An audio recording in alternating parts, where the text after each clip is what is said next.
Good morning to all my dear students. Today we are going to start our new chapter, that is lightning and earthquake. Before starting this concept of lightning and earthquake, the basic thing that you must be knowing is what are electric charges. So it is a property of elementary particles which they acquire either by losing or gaining electrons after rubbing. These are of two types, positive and negative. Positive is known as proton and negative is known as electron. On rubbing two objects, the surface of object which lose electrons will acquire positive charge and the another surface which gain electrons will acquire negative charge. Now moving toward the next slide, that is testing of charges. To test the charge, we need a device that is known as electroscope. Now what is an electroscope? An electroscope is a device used to detect the presence of electric charge on a body. It is also known as charge detector. Before testing the nature of charge on a body, it is necessary to charge the electroscope either negatively or positively. To charge the electroscope, we'll take a negatively charged ebonite rod and touch it to the knob of the electroscope. As a result, the metal leaves will acquire negative charge by the process of conduction method and the metal leaves will diverge. Now bring that body whose charge is to be determined close to the knob of the electroscope. If the divergence of the leaves increases, the body we are testing is negatively charged, and if the divergence of the leaves decreases, the body which we are testing is positively charged. Now moving toward the next slide, that is different ways of charging a body.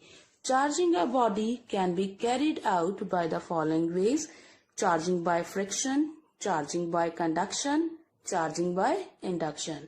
And this first method of charging by friction, it involves the rubbing of two objects against each other. Like here in this figure, a boy is rubbing a balloon with wool.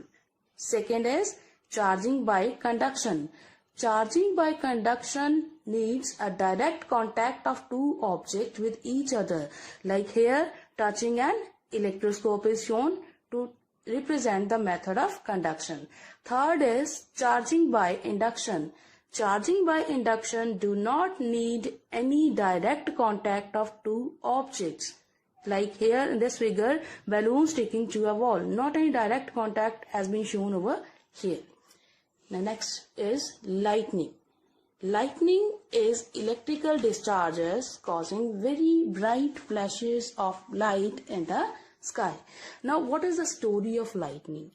The story of lightning is the clouds moving in the air acquires electric charge because of friction between the cloud particles and the air particles and the friction between the particles in the cloud. The positive charge accumulates near the upper edge of the cloud and the negative charge accumulates near the lower edge of the cloud. Positive charge accumulate near the ground also. As air is a poor conductor, so charge cannot flow and keep accumulating.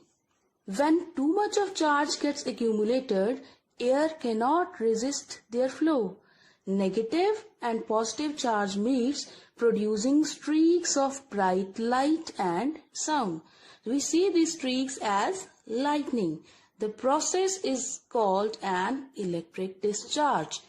This discharge of static electricity can take place between two charge regions of same cloud or different cloud or even between cloud and earth. Now that we understand the basic phenomena, we are not scared of lightning as people in the ancient time used to be. So moving toward the next slide, that is lightning conductor. To protect tall buildings from consequences of lightning strike, a lightning conductor is fixed on the top of building. What is a lightning conductor? It is The top of the rod ends with Y-shaped spikes while the other end of the rod is connected to a metal plate buried inside the ground. This rod will transfer the electric charge to the ground during lightning. This is known as lightning conductor. Thank you, dear students. Rest of our chapter will cover in next assignment.